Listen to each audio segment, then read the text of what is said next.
2 Corinthians chapter 10, verse 3 to 5. Global Fam, don't forget to share this experience to as many people as possible. I-reach out natin yung mga kaibigan natin, kapamilya natin. Pag-uusapan pa naman ho natin ngayon is taking control of your thoughts, which I believe many are struggling with.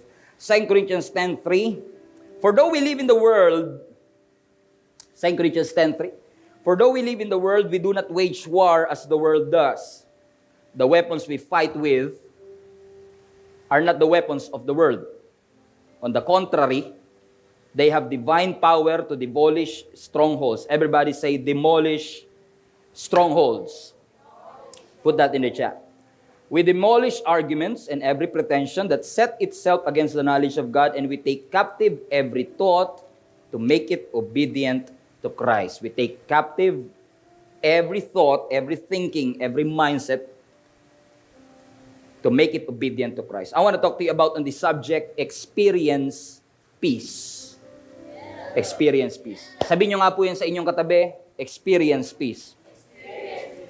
Experience peace.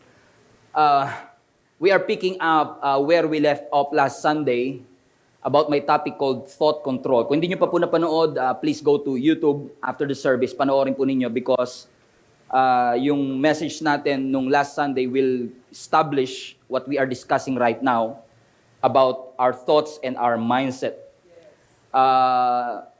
Nung after ng service last Sunday, sabi ko kay Jenny, okay ba yung preaching ko? It's parang, it doesn't feel right to me. Pero sabi niya sa akin, maganda, naiyak nga ako eh. Tapos marami naman nag-message sa akin na na-touch daw sila dun sa message na yun, and that message became life-changing to them. So I asked the Lord, kung meron mang bagay na mali sa nakalipas, i-reveal mo sa akin. You know what, while I was studying and preparing for this Sunday, I realized na maaring na-preach naman natin siya the way God intended it to be, pero baka hindi pa tapos ang Panginoon sa atin.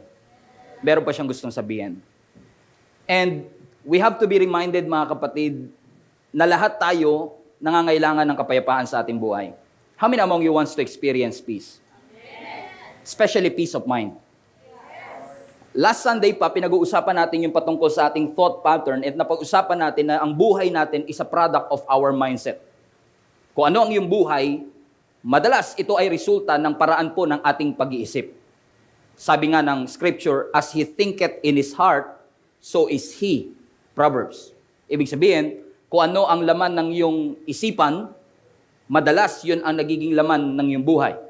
Ibig sabihin, you are your thoughts. You are your mindset. Kung sino ka man ngayon, madalas produkto ito ng paraan ng ating pag-iisip. Napakamakapangyarihan pa naman ng ating pag-iisip.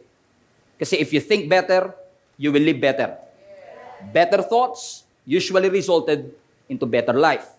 Napansin niyo ho, yung ating kaisipan, napaka-layo ng kayang marating. At kung titingnan niyo ang history ng mankind, dati iniisip lang natin, ngayon realidad na. Walang video call before, pinapangarap lang natin yan. Nasa mga movies lang yung video call, pero ngayon, many people are using video calls all the time. Yung dating iniisip lang, ngayon realidad na. Yung kotse, dati iniisip lang yan, ngayon, nagkalat na sa lansangan, nirereklamo nyo pa nga kasi traffic. Ang eroplano, inisip lang dati, ngayon naging realidad. Ibig sabihin, ang laman ng ating isipan ay may posibilidad na maging realidad sa ating buhay. Dating iniisip mo lang, posibleng nagiging realidad ng iyong buhay. Dati iniisip mo lang na malungkot ka, ngayon realidad na. Dati iniisip mong broken-hearted ka, ngayon realidad na. Pero kung titignan nyo ang ating buhay, makikita nyo na lahat po tayo, lahat ng mindset natin, nagsimulang neutral. Wala namang pinanganak, malaswa na kagad ang isip. Baby pa lang. Walang ganun. Pero, habang tumatagal, habang nagbi-birthday, habang nag-i-exist siya sa mundo, sa dami-dami ng pinapasok natin sa kaisipan, nagre-resulta ito ng outcome ngayon ng ating buhay. Agree ho kayo? Ang isip kasi natin, ang mindset natin, parang container po yan. Parang lalagyan ba? Ang lalagyan, neutral yan. Depende yan kung ano lalagay mo. Ang isang balde, lagyan mo ng basura, magiging basurahan. Ang isang container, lagyan mo ng bulaklak, magiging flower base. So, depende sa ilalagay mo kung ano magiging outcome ng container na ito. Ganon din sa ating buhay.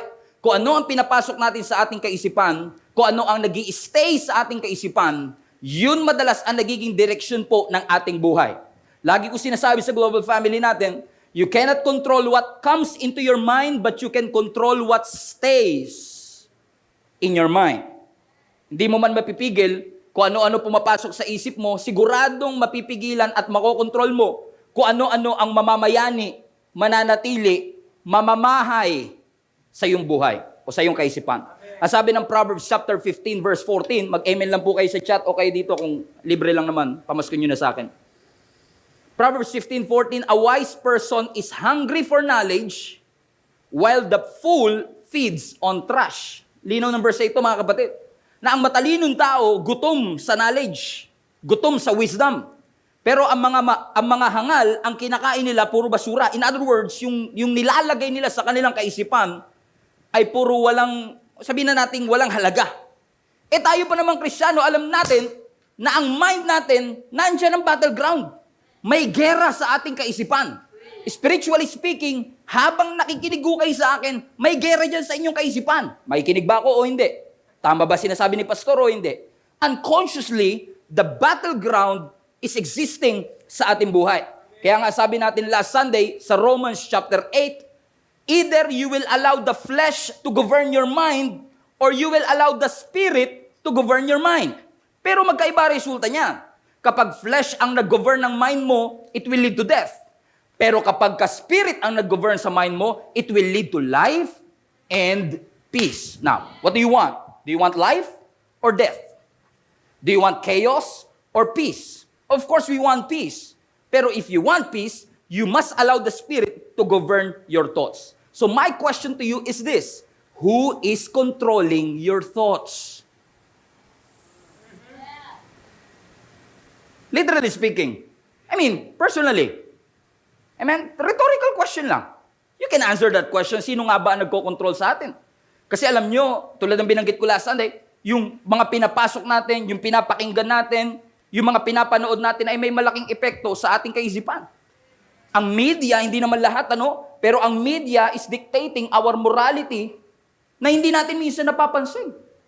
Yung mga pinapanood nating mga teleserye o kaya mga pinapanood nating movies, minsan na nagdidictate, parang nainggit ako kay Papa P.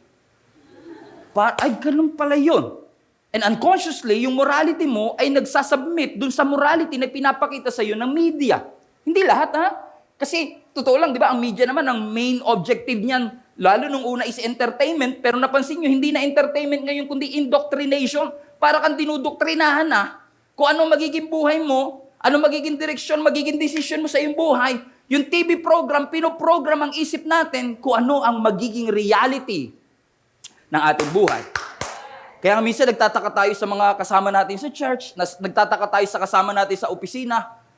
Alam mo, gusto kong bumait, hindi ko magawa. Sa totoo lang, Pastor, Kristiyano na ako matagal na ako sa church. Sa totoo lang, hindi ko rin alam at hindi ko rin gusto lahat ng pumapasok sa akin kaisipan. Saan man nanggagaling ito? Sa isip ko, napaka-rude ko. Sa isip ko, napaka-mean ko. Sa isip ko, napaka-sinful ko. Pero pag tinignan mo sa labas, parang napaka-bait naman. Amen?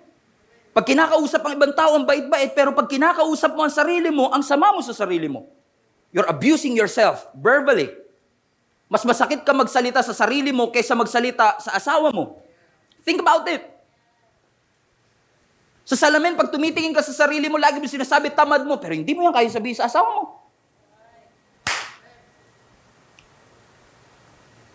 Libre mag-amen pala. Kasi Pastor, pag nag-amen ako, mabubuko ko ng asawa ko. So, relax lang. Intindihan kita. Eye to eye lang tayo. Okay na tayo. Everybody say mindset. Naging mindset mas masakit ka magsalita sa sarili mo, amen, kaysa sa ibang tao. Inaabuso mo ang sarili mo na sarili mo ring salita. Kung hindi naman, inaabuso mo ang mindset mo ng mga bagay na inaalala mo sa buhay, hindi pa nangyayari. Kaya imbis na magkaroon po tayo ng confident mindset, nagkakaroon tayo ng worried mindset. We are not called by God.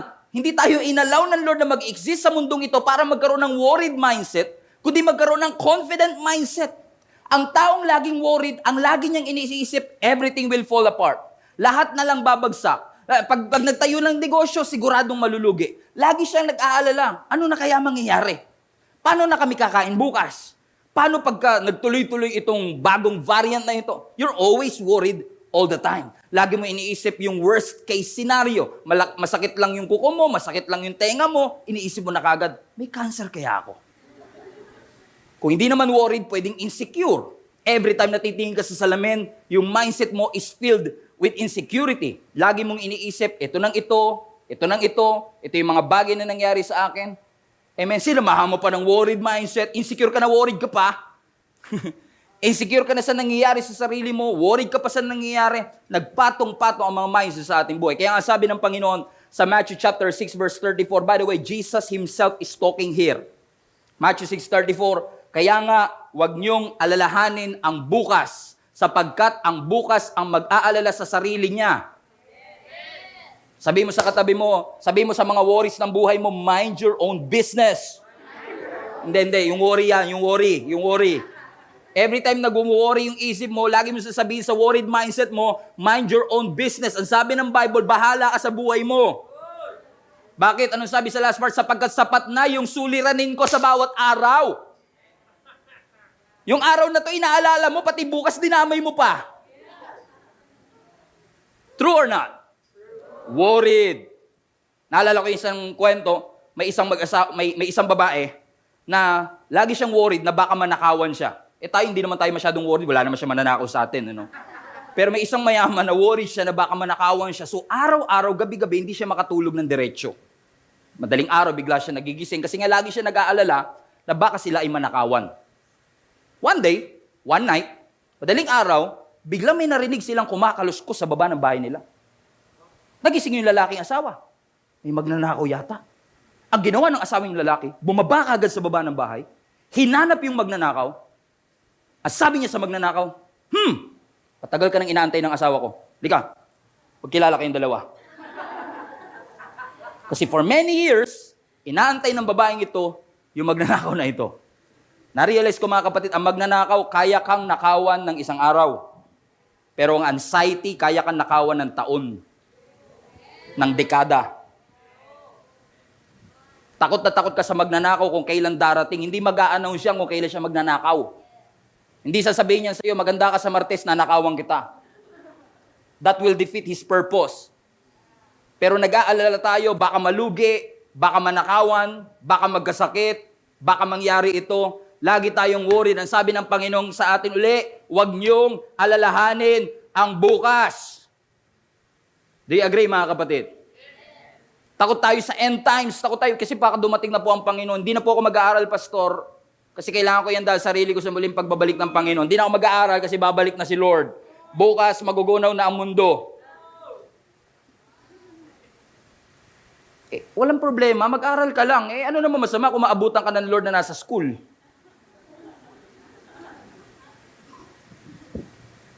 Bebenta ko na yung mga ari-arian ko, pastor, kasi nag-aalala ko baka dumating si Lord, hindi ko siya nasa lubong. So, kailangan ko benta yung mga ari-arian ko kasi focus ako sa goal eh. Focus ako kay Lord. Oh. Ano naman masama kung madatnang ka ng Lord na may ari-arian? Kasi worry tayo eh. Minsan naman, hindi ka worry sa pagdating ng Diyos o hindi ka worry sa katapusan ng mundo, worry ka naman sa katapusan ng buwan. Sino sa inyo agree mga kapatid, mas takot pa tayo sa katapusan ng buwan kaysa sa katapusan ng mundo. Kasi darating na si Judith. Kilala niyo si Judith? Ayaw natin niya si Judith. Hindi welcome si Judith. Mag-comment nga kung may Judith dyan. Comment down below. Judith, ako ito. Ang sabi ng Lord, huwag kang mabalisa. Do not worry. Ayaw ka gool. Ayaw ka balaka. Do not worry. Huwag mababalisa. Kaya natataka ko minsan, illogical tayo mag-alala ba? Worried ka sa COVID. Worried ka sa cancer. Pero ang lakas mo manigarilyo. You are drinking yourself to death. Hindi ka nagsi-seatbelt. Pero worried ka mamatay. Doesn't make sense, isn't it? Minsan yung worry natin, illogical. Amen? Yung mindset natin is robbing us of an opportunity to enjoy today. Paano mo sasabihin, this is the day that the Lord has made, I will rejoice and be glad in it? Because rejoice is a choice. Don't worry. Minsan insecure, minsan fearful. Takot tayo, baka malugi, baka bumagsak. Paano pag pumangit ako? Paano pag iwan niya ako? Paano pag di niya na ako mahal? Tagal ka nang di mahal noon, di lang nila sasabi sa'yo. Amen? Tagal ka nang di mahal noon, manhid ka lang. Minsan naman, negative. Ay, ayaw kong kasama mga negative mindset. Gusto niyo kasama mga negative mindset? Ang mga negative mindset, naghahanap lagi ng problema sa solusyon. Imbis sa solusyon, problema lagi hinahanap. Ayain mo ng picnic, lagi ayoko, uulan. Ayain mo mag-outing, ayoko, traffic. Pag binentahan mo, ayoko niyan, peke. Lagi silang negatibo. Lagi silang insecure. Huwag kayong mag-alala. Iba pinag-uusapan natin, hindi po kayo kasama dito. Or some mindsets are even worse. Malaswa. Impure ang kanilang kaisipan. Lahat na lang binibigyan ng mali siya. Lahat sa kanila ay malaswa. Yan ba ang gusto nyong ipamana sa inyong mga anak? Yung ganyang klase ng mindset? Ako naniniwala na dalawa sa pinakamahalagang pwede mong iregalo sa anak mo o magiging anak mo ay yung faith mo, ibigay mo. Kailangan makakilala siya sa Panginoon. Pangalawa, mindset. Kasi sabi ko nga sa inyo, ang mindset nagsimulang neutral. So hayaan mo na habang lumalaki siya sa bahay mo, wag limited mentality mamana niya sa'yo. Wag poverty mentality ang mamana niya sa'yo. Wag victim mentality ang mamana niya sa'yo. Ang mamana niya sa'yo yung tamang mindset. Whatever is true, honorable, whatever is excellent and praiseworthy, think about such things. Ang sabi ng Philippians 4:8. So ano gusto mo ipamana? I suggest ipamana natin yung mga good thoughts, amen, mga excellent thoughts, na dapat inilalagay at nananatili sa ating kaisipan. Kaya nga sabi ng 2 Corinthians chapter 10, yung passage natin kanina, although tayong lahat ay namumuhay sa mundong ito, hindi tayo naikipaglaban kung paano naikipaglaban ang mundo kasi ang warfare natin is spiritual. Wala kang Armalite, wala kang tangke, pero meron kang faith. Wala kang tangke, pero meron kang sword of the Spirit. Meron kang word of God. The battleground is in the mind. Pero kaya na tayo nag-aaral nito mga kapatid, kasi gusto kong ipaalala sa bawat isa sa atin, gusto ko ipaalala sa bawat isa sa inyo, in case nakalimutan po ninyo, si Satan hindi patas lumaban. Huwag niyong i-expect na kapag nilabanan kayo ni Satan, patas yan. Mandaraya yan. Si Satanas sinungaling yan. So kung sinungaling siya, lahat ng kasinungalingan ilalagay niya sa iyo. Kaya lagi niya sasabihin sa iyo, ito ka lang, ito lang mararating nyo, pangit ka, walang plano ang Diyos sa'yo, hindi ka mahal ng Diyos, He will throw lies to you, and He will always bring up your past. Always yan. Napagtagumpayan mo na, ibabalik pa ni Satan. Nagbago ka na, babalik pa ni Satan. Correct. Tagumpay ka na sa bisyo, lagi siya magbibigay at magkikreate ng opportunity para i-tempt ka, para i-trick ka, pagmumukain ni Satan na tama ang mali at mali ang tama, at pagmumukain ni Satan na foolishness ang wisdom at ang wisdom ay foolishness. Ingat ka. Because Satan will not fight a fair fight. He will always use deception in your life, in your mind. Sino sa inyo agree mga kapatid, kahit Kristiyano na, kahit malapit sa Lord, there is always a potential to have hell in your mind.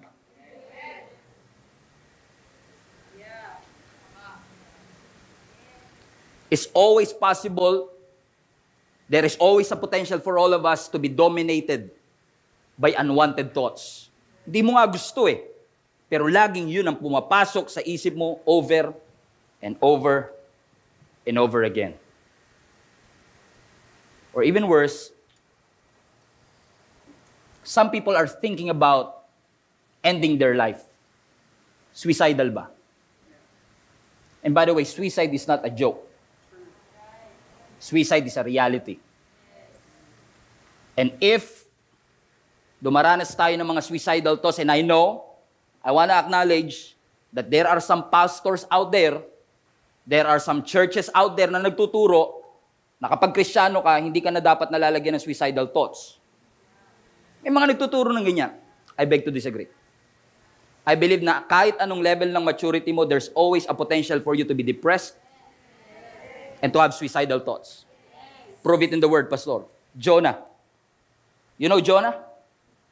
Si Jonah, nung nandun siya sa barko, tumindi ang bagyo, nagpalabunutan sila. Sino kaya may kasalanan dito kung bakit binabagyo tayo? Okay naman yung makina ng barko natin Nagbunutan sila, tantararan, lumabas sino? Jonah. Ano sabi ni Jonah? Hulog niya na lang ako sa barko. Hulog niya na lang ako sa dagat. Ang tawag dun? What's that? Hindi ba attempt to kill himself? Pastor, sinalo naman siya. Hindi naman niya alam na may sasalo sa kanyang balyena. Hindi niya naman nabasa yung Jonah Siya nga yun Wala siyang kamalay-malay sa future. Ang sabi niya lang, tapon niyo ako sa dagat. In other words, he was saying, kill me. Kasi ako may source ng lahat ng ito Godly yan Propeta yan. Elijah is a prophet. What's happened kay Elijah doon sa cave? Di ba? Sabi niya sa ating Panginoon mismo, kausap niya ang Lord, I've had enough, Lord, kill me now. Buti na lang hindi lahat ng prayer natin dinidinig ng Panginoon. Kasi kung dinidinig ng Panginoon lahat ng prayer, ilan na sa inyo nagsabi niya, kill me now, Lord. Salamat kayo, hindi tayo sineryoso ng Lord. Kasi kung sineryoso ka ng Panginoon, on the spot, pam! Pagdating mo sa langit, Lord naman, nagbibiro na ako naman. Hindi ka naman mabiro, Lord. I just had a moment, Amen? Moses even said that. So what am I saying? Even the godly has the potential to feel this way. Even the godly has the potential to be depressed. Ano kasi sa isang taong depressed, everything is hopeless.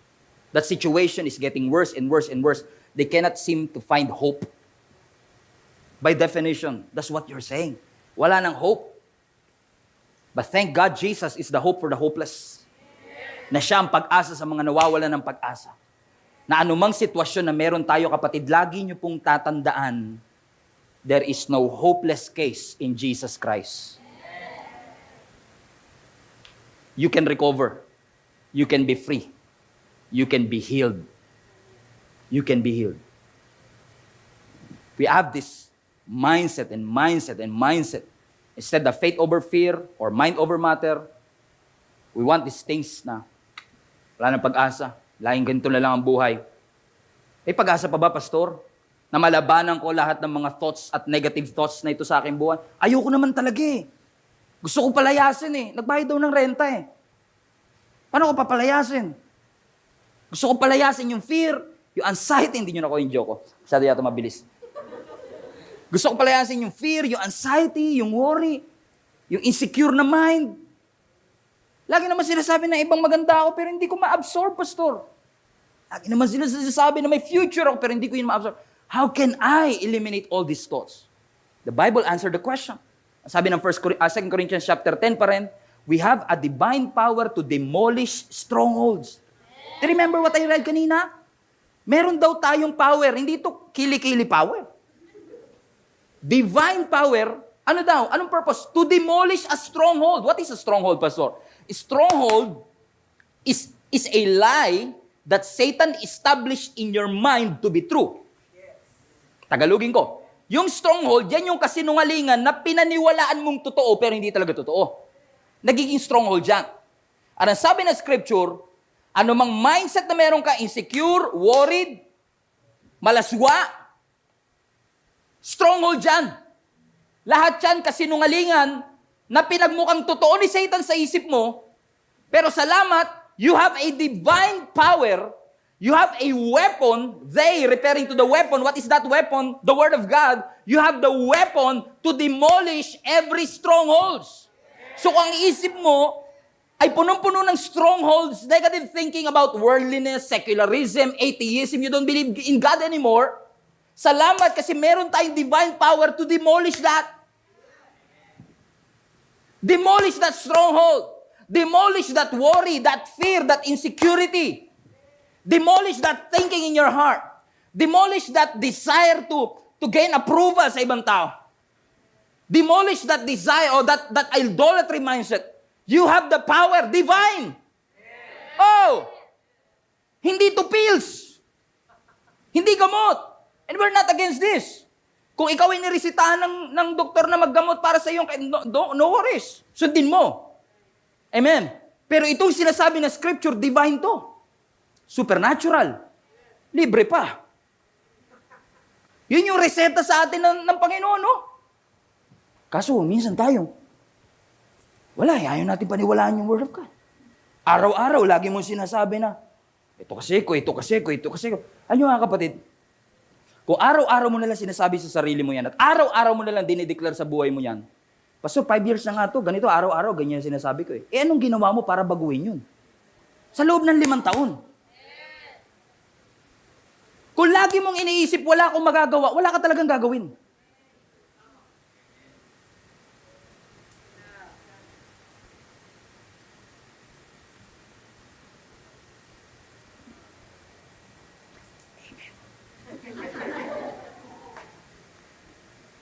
Hindi kayo maka-amen, no? Ang hirap mag-amen, Pastor, pag para sa'yo. Alam mo yun, ikaw yung nasa sa pool. Demolish every stronghold. Kasi as long as may stronghold, pag sinabi nyo kasing stronghold, mental block yan, mental blockade. Parang hinaharangan ni Satan yung kaisipan mo, hindi ka makamove forward. Kaya maraming Kristiyano nagre-reklamo, nagbabasa ako ng Bible, hindi ko siya naririnig. Nananalangin pero hindi naririnig. Posible ba na kaya hindi mo naririnig ang Lord kasi yung thinking mo broken? Thinking mo distracted? How can you hear God if your mind is distracted and your ear is deaf? Kailangan mong sabihin sa Panginoon, Lord, I want to be free. Basagin ang mga stronghold na ito. I have the divine power, Lord God, to believe. It is possible. Kasi kahit nga si Paul, no, tingin nyo sa Romans chapter 7. Sabi ni Apostle Paul, relate to, Pastor. #relate. Tingnan ito, Romans 7:19. I want to do what is good, but I don't. Relate? Ulitin ko ulit. Sabi ni Apostle Paul, I want to do what is good. Relate? Relate yung mga taga Middle East? Relate? Relate yung mga nasa Amerika? Relate? Wala sa location, wala sa geographic. Tingnan nyo, I want to do what is good, but I don't want to do what is wrong, but I do it anyway. Apostle Paul yan, ha? Sumulat ng 66% ng New Testament yan, ha? Pero siya mismo nagsasabi, gusto kong gawin yung tama, hindi ko magawa. At kung ano yung alam kong mali, yun yung nagagawa ko. Verse 20. But if I do what I don't want to do, I'm not really the one doing wrong. It is the sin living in me that does it. So kung may troubled mindset, sinful mindset, blinded, corrupt mindset, mahirap talaga magtiwala sa kaisipan natin kasi minsan, listen to me, minsan, nagsisinungaling ka rin sa sarili mo. You lie to yourself all the time. Pag kamusta ka sister? Okay ako. Pag may sitwasyon, okay na yan. It's okay not to be okay, but it's not okay to stay that way. God wants you to be free. Amen? How can you trust what you think if you always lie to yourself? Okay ka pa? Okay pa. Okay ka? Okay lang yan. Tinatago mo ng ngiti mo. Masaya ka pa sa trabaho? Love mo, boss mo? 13th month, lapit na. Tsaka na ako alis pag January. Kasi January, sayang na yung 13th month. May 14th month, 15th month, but you're lying to yourself. Liars go to church.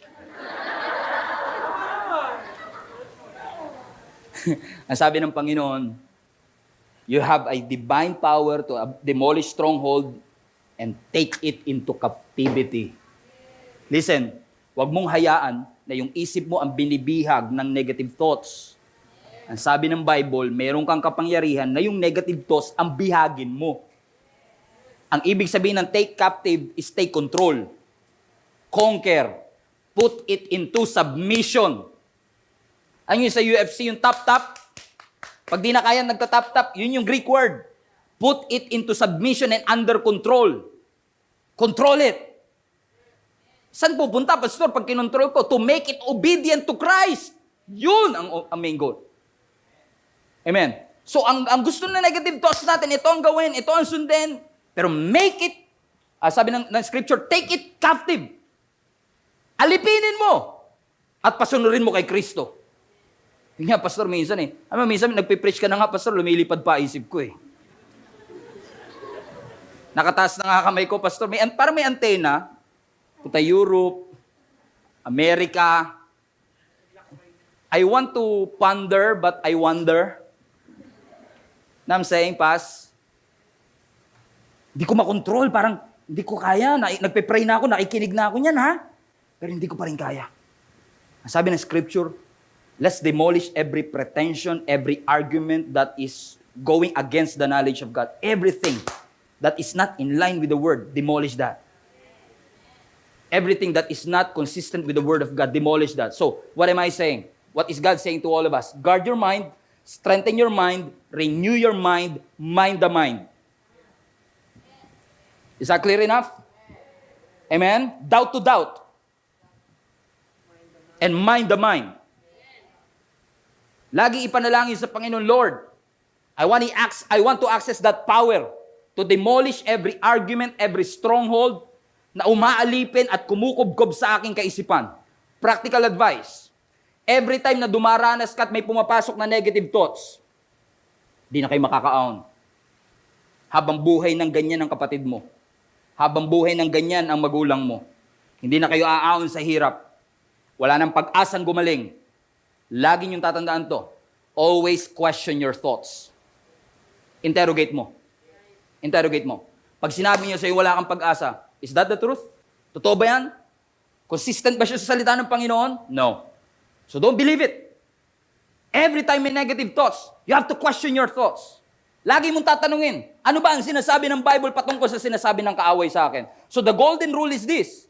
If it doesn't line up with the Word of God, it doesn't belong with your mind. In your mind. I said it again. If it doesn't line up with the Word of God, it doesn't belong in your mind. Third time is a charm. If it doesn't line up with the Word of God, it doesn't belong in your mind. Fourth time is too much. If it doesn't line up with the Word of God, it doesn't belong in your mind.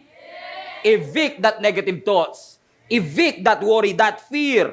Gusto ng Lord daling ka sa next level. Paano ka niya dadalhin sa next level? Kung sabi nga ni Darius Daniel, God wants to move you from level to level, head first. Ang mauuna, mindset talaga. Ang unang tinubos nga ni Kristo sa iyo sa Garden of Gethsemane, mind eh. Di ba dumugo? Nagpawis ang Panginoon ng dugo. His blood was shed. Sa sentido, sa isip. Bago ka pa niya patawarin sa iyong kasalanan ng unang tinubos ng Panginoon sa iyo, yung mindset mo. Kasi alam ng Lord, hindi ka magtatagumpay kung lagi ka may limited mindset, kung lagi ka may poverty mindset, kung lagi ka may victim mentality. You cannot succeed. And God is saying to all of you, I have redeemed you. I have called you by name. You are mine. As am I, so are you. Matagumpay ba ang Panginoon mo? Matagumpay ba ang Diyos na pinaglilingkuran mo, kapatid? Yes, Pastor. So is you. Huwag niyo hayaan, mga kapatid, na abante lang tayo ng abante sa buhay, yung isip natin na iwan. Ano yung lagi sinasabi ng mga magulang sa atin? Saan ba napunta isip mo? Talampahakan? Na-dislocate eh. Kasi sinasabi, nandito ka, sumunod ka, pero wala naman isip mo dito. Sa church ganyan din eh. Nandito, pero wala isip dito. Totoo nangyayari ba? Nangyayari, sa Israelites nga, nangyayari sa kanila yun eh. Lumabas sila ng Egypt, slave sila for 40 years. Lumabas sila sa Egypt, ang saya nila eh. Nararamdaman ko talagang very festive eh. Sino ba naman ang ayaw, lalabas ka after 40 years for the first time, magiging malaya ka. Sarap ng ganung feeling ha. Lalo na yung iba talaga na never nakakita ng outside world. Sa PBB nga lang, 4 days ka lang makulong. Paglabas mo, masaya ka eh. Di ba? Sila 40 days, paglabas sila, masaya sila. Pero 3 days later, nung nakaramdam sila ng gutom, nagbago. Kaya iba talaga nagagawa ng gutom. Sabi mo sa katabi mo, huwag kang magpapagutom, init ulo mo eh. Pero yung 3 days later, amen, pagalipas sa 3 araw nung nagutom sila, naalala kagad nila yung melon dun sa Egypt. Naalala kagad nila yung leeks, yung onion, sibuyas, naalala nila. Hindi nila naalala yung pang-aapi sa kanila. Ang naalala nila sibuyas. They were free, but their mind is still locked up in Egypt. They are out of Egypt, but Egypt is not out of them. Ano nangyari? Amen? They started to complain and complain. You know what? I believe with all my heart na para tayo mga Israelites, we love the freedom, but we don't like the food. We love the promised land, but we don't like the journey. Many of you, I'm talking to all of you right now, some of us are still stuck with our old mindset. I say that again. Some of us are still stuck with our old mindset. Some of us are still paralyzed by our past. Some of us are still incapacitated by our pain. You must learn to let it go. I should do a series about moving on. Don't you think? Marami hindi makamove on eh.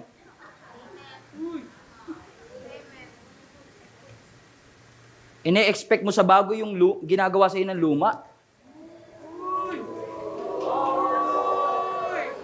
Hindi mo na-appreciate, mas maraming ginagawa yung bago na hindi nagawa ng luma.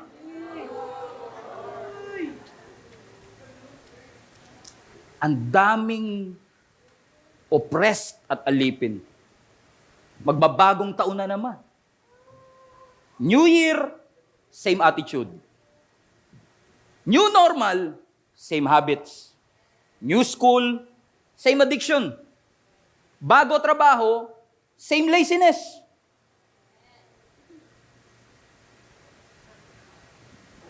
Ba't kaya hindi ako nagkatagumpay?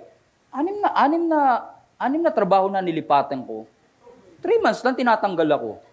Talaga yung mga kumpanya na dito sa Pilipinas, wala ka talagang mararating. Eh, anong common denominator sa 6 na kumpanya? Ikaw.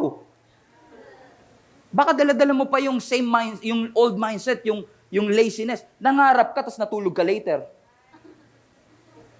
Tapos nag-e-expect ka ng success and victory. Check mo yung planner mo ng 2021. Walang laman. Tapos excited ka na naman sa bago ng Starbucks. Excited ako, nakakailang stickers na ako. Pero walang plano magkape. Talaga, libre niyo ako para makumpleto natin. May planner, walang plano. Sakit yarn? Ha? Sabi mo sa katabi mo, sakit yarn? Yan, sinasabi sa atin eh. Kasi nag-iisip ako, pastor, ngayon, naghahanap lang akong timing ba? Tsaka ako magpaplano. Ano mga kapatid, listen to me. Yung kawalan ng plano, plano din yun. Nagplano kang wag magplano.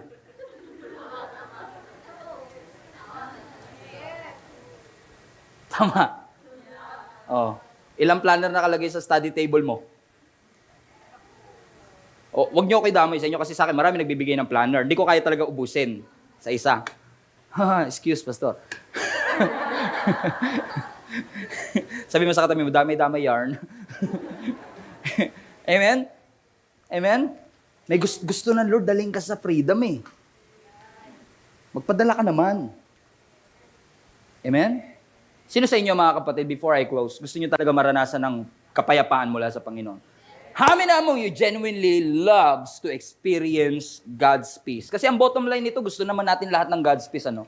And I believe God answered me in my prayers kung paano natin makukuha ang totoong peace, yung perfect peace na gusto ng Panginoon. By the way, yung peace na binibigay ng mundo, hindi yan yung perfect peace. Hindi porket nagpaspa ka, may kapayapaan. I feel peace. Kasi kahit nagpapaspa ka, pwede ma-hold up yung spa na yun. Hindi perfect. Nangyari na yan, kaya na-example ko. Nagpapaspa, na-hold up yung spa. Di ba? Bed doesn't guarantee rest. Food doesn't guarantee appetite. Resorts doesn't guarantee peace of mind. Di porket nasa resort may peace of mind. Lalo ko ikaw yung gumastos.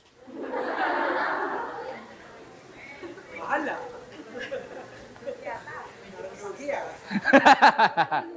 So, sino gusto ng perfect peace, mga kapatid? Taas kamay. Come on. Everybody. Global fam, taas ang kamay, taas kamay. Yun, dami. 1 piece, 2 piece. Spicy. Okay, we want perfect peace. What the Bible is saying is this. Isaiah chapter 26 verse 3. I want you to save this. Put this in your refrigerator, lalong-lalo na sa puso ninyo. Watch this. Isaiah 26. You will keep in perfect peace all who trust in you, and all whose thoughts are fixed on you. Dalawa lang. Gusto niyo yung perfect peace? Tiwala kay Lord, una. Pangalawa, yung thoughts dapat fixed sa Kanya. How many among you wants to experience perfect peace? Amen. Ano ba asusin ng perfect peace? Bakasyon? Ayusin natin yung kalendaryo natin, yung mga trabaho, ipunin natin ng Monday to Friday para at least pagdating ng Saturday and Sunday, payapa tayo. Sino sa inyo nabudol na ng ganun? Tapos Saturday, tinawagan ka ng boss mo. Si Mr. Payapa. Amen? Kasi ang thinking natin, okay, ayusin ko na lahat ngayon para pagtapos ng Christmas, magbabakasyon ako hanggang New Year. Sigurado, payapa ako dun. Kasi yun yung definition natin, earthly peace eh. Ayusin ko, schedule ko, para lahat ng busiest day, andun lahat, because I am so excited to achieve peace. So yung peace laging malayo. Yung peace laging para bukas, walang para ngayon. Laging para bukas. Aayusin ko yung calendar. Pero sino sa inyo, agree mga kapatid, a well-organized calendar cannot destroy, amen, o cannot guarantee rather, na tayo ay magkakaroon ng peaceful mind. Hindi porket may schedule, sabihin natin bukas magiging okay na, bukas magiging payapa ako. Walang guarantee, kapatid. Kasi your life can change sa pamamagitan ng isang phone call. One text can change your life. One moment can change your life. There is no guarantee of perfect peace. There is no guarantee na yung chaos, yung gulo, yung aligaga, yung negative thoughts sa isip natin ay maaayos kapag inayos ko lang yung aking kalendaryo. I believe, practically speaking, one of the things that you can fix in your mind is yung unrealistic expectation nyo sa ibang tao. Because we have so much unrealistic expectations sa asawa natin, sa pamilya natin, sa anak natin, and it is stealing your peace. That unrealistic expectation is stealing your joy. Kaya tayo nagiging miserable, kapatid, kasi gusto natin perfecto ang lahat, planado ang lahat, maayos ang lahat. You cannot expect peace if you always expect perfection. Yun lang ba talaga definition natin ng peace? Pag umayos na lahat, tsaka ako papayapa? O posible talaga magkaroon ng peace of mind kahit magulo ang kapaligiran? Kasi ako dati, lagi ko lang sinasabi, manalangin ka. Pag-pray mo kay Lord, nabigyan ka niya ng peace of mind. Pero sino sa inyo mga kapatid, naranasan nyo na nag-pray kayo, pero after, wala pa din. So I'm not saying that prayer doesn't work. What I was saying is, sometimes praying for peace doesn't give you peace. Because having a peaceful mind involves your decision. Everybody say decision. Gusto niyo magkaroon ng peace of mind? Kasamang prayer, but it also involves your decision to filter what stays in your mind. When you pray to God, Lord, give me peace, decide. What are the things that needs to be eliminated and evicted in my mind? And then do it. Tanggalin nyo talaga. Because I believe that when you make that decision to evict all the negative thoughts, all that fear and worry, you will encounter the Prince of Peace Himself, Jesus. Sabi ni Isaiah chapter 9 verse 6, Merry Christmas everybody. For a child will be born to us, a son will be given to us, and the government will rest upon his shoulders. And his name will be called Wonderful, Counselor, Mighty God, Eternal Father, and then, everybody say, everybody say, everybody say, so to answer the question, ba't ganun, Pastor? Saved na ako, pero ba't ganito pa rin ang thinking ko? Because Jesus as your Savior brings peace with God. Kasi bago ang peace of God, kailangan may peace with God. Kailangan secure ka na mahal ka ng Diyos. Walang kapayapaan ng isang tao na hindi niya alam at di siya siguradong mahal siya ng Diyos. Walang kasiguraduhan at walang kapayapaan ng isang Kristiyano na lagi niya iniisip galit ang Diyos sa akin. Kailangan ayusin mo muna yan. That because of Jesus Christ, you are at peace with God. And accepting Jesus as your Savior brings peace with God. But having Jesus as your comforter brings peace of God. That's what we want. I want peace with God. And I want the peace of God. Ano yung sinasabi ni Jesus?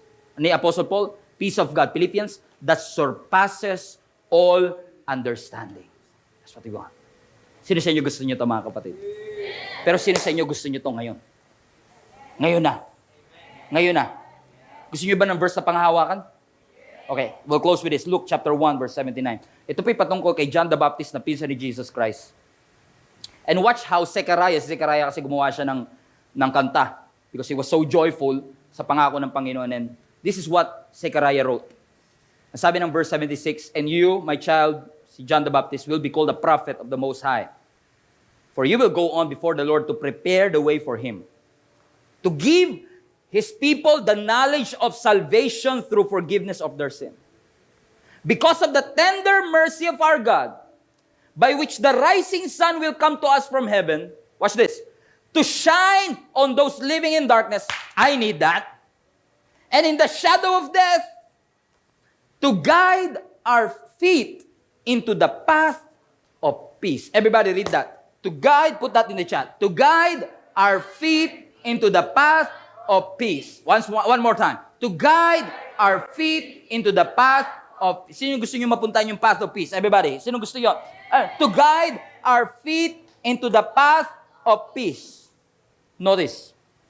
Hindi sinabi na to guide your feet into the path to peace. Hindi sinabi to peace. Of peace. So God is not saying that peace is out there. It's not a path to peace. Kasi ganun yung thinking natin eh. That someday, I'm gonna have peace.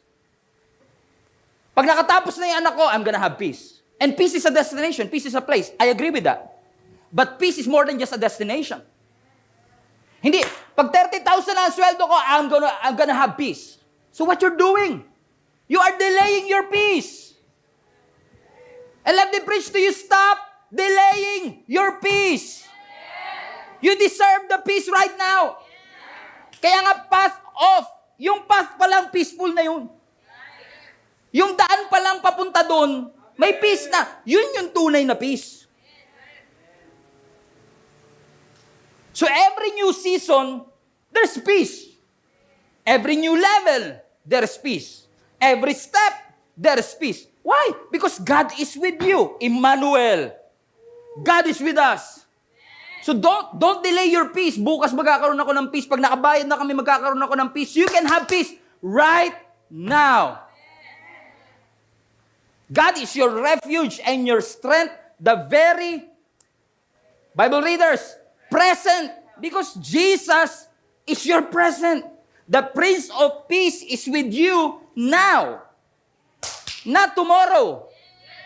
So if the Prince of Peace is with you now, you can have peace now, not tomorrow. So Lord, guide our feet into the path of peace. Every step there's peace. Every year there's peace. Every quincenas, actually, Agis. Actually, nagsimula pa, Pastor, 7th pa lang, nagsisimula na yan. Every 7th, there's peace. Every business opening, there is peace. Every child, there is peace. Guide my feet into the path of peace. I'm not gonna wait for the peace. I want to experience peace right now, not tomorrow, not next week, not next month, today. In the midst of my sickness, I want to experience peace. In the midst of my pain, I want to experience peace. In the midst of difficulty, I want to experience peace. In the midst of chaos, I want to experience peace. In my family, I want to experience peace. In my job, I want to experience peace. In my life, I want to experience peace. Because peace is not the absence of a problem. Peace is the presence of God in the midst of the problem. So even may problema tayo, we can have that peace. We can have that joy. We can have that protection. We can have everything that God has bled and died for at the cross for you. Wow, what a good news. What a good news. Hallelujah. I want peace. Shalom. By the way, when you say shalom, it's more than just peace. Shalom is a rich Hebrew word which means wholeness. Kasama abundance, healing. So when I say shalom, I'm not just saying hindi sinabi peace be with you. It's more than just be with you. When I say shalom, I speak wholeness. Whatever is broken in your life, I speak shalom. Whole. Make it whole. Fix it. So can we say that in the chat? Can you say that to your neighbor and say shalom? With conviction. Feel it. Say it with feelings. Hindi, I love you. Shalom. Sabi, say it with feelings, Pastor. Shalom. Everybody say shalom. Everybody say that in the chat. Shalom. I want peace. I want shalom. In the midst of our fear, in the midst of difficulty, in the midst of lack and chaos, shalom. Experience peace. Father, we just love you, God. Salamat. Sapagkat alam namin that you are the Prince of Peace. You don't just give peace. You are peace. Ikaw yun, Panginoon. And as long as we are with you, we can experience peace. So patawarin niyo kami, Panginoon, sa maraming pagkakataon na dinelay namin ang aming kapayapaan. Na sinabi namin, someday I'm going to have peace. But instead, Lord God, right now, let peace flow right now. Every head bow, every eye close. Lord, I speak shalom. Even those who are watching via internet, via YouTube, via Facebook, listening via Spotify, Lord, let your peace flow right now. Today, guide our feet into the path of peace. Allow us to experience it. Allow us to experience it. Allow us to experience it. Allow us, Lord God, to experience peace right now. Shalom. Shalom. Shalom. Peace. We thank you, God. We honor you. We're grateful for your presence. Grateful for shalom. We praise you in our lives, God, and I pray for each and every one na nakakaranas po ng iba't ibang mga pagsubok sa kanilang buhay. Mental battles, emotional battles, lahat ng mga silent battles, Lord God, na pinagdadaanan na aking mga kapatid. Dalangin ko, Panginoon, patuloy niyo pong iparanas at iparamdam sa kanilang puso ngayon, ang kapayapaan, the peace that surpasses all understanding. Shalom. Peace be with you. All glory belongs to you. We give you back all the praise. In Jesus' mighty name we pray. Everybody say, Amen. Hello guys, thank you so much for watching this video. Small favor lang before you leave, please do not forget to share this video to your friend. Sabi nga nila, sharing is caring. Hindi natin pwedeng i-underestimate ang kapangyarihan ng pag-share ng simpleng video na ito sa kanila. All you have to do is click that share button and you'll never know kung sino-sino ang pwede nating maabot. One more thing, if you can, please do not forget to subscribe to this channel para wala ho kayong mamiss na kahit anong video or live stream every weekend. Alam nyo mga kapatid, napakabuti ng Diyos for we are able to reach out to you kahit nasa ibang parte pa man kayo ng mundo. If you want to support us and continue doing what we are doing, I would like to ask you to support this ministry. Give financially. Help us na magawa po namin ang aming misyon na punuin ang langit.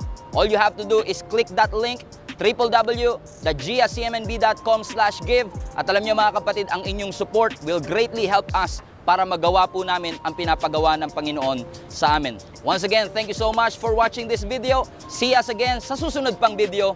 Lagi po niyong tatandaan, punuin natin ang langit and let's fight for our family. God bless you.